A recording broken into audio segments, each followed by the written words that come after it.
yeah, my dad and I mean, I've told the story a bunch. My dad and I think lately I've just been feeling a lot of gratitude to him. He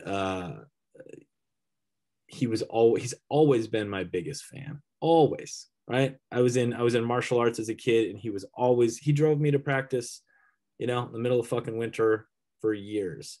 And when I played football, he was like the proudest dad in the stands, and he backed me through all my crazy shit, all the wilderness stuff, all the, going to South America to do ayahuasca. It's like moving to New York City. He flew with me to New York City. Like, just, he always had my back. And, but there was just such a big gap between, like, we couldn't talk to each other, right? Like, we loved each other, but it was so uncomfortable.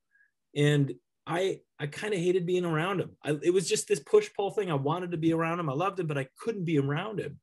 And there's just so much in between us. And yeah, he came to a retreat a couple years ago, and that all went away. It just all went away. And how is it now? I mean, it's good, and it's up and down, and it's like a normal human relationship, right? Like, we have coffee on the phone, and we have good talks, and there's been a lot of strife and struggle in my family, so it's been hard too, but I feel all the way clear and rested. Like, if I died tomorrow, if he died tomorrow, I feel clear, Mm-hmm.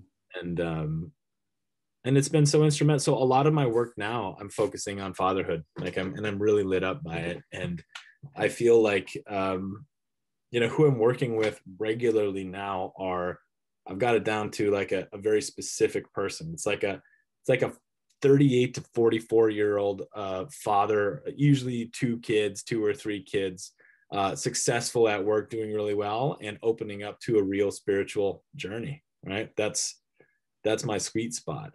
And I just think I don't know. I have two kids, two boys, 5 and 2, 4.5 and 2. And, I take it as a sacred opportunity. Really, I do, really, truly do. It's like, what else? I feel like a caveman. I really do. But, like, what else am I here for? Honestly, like,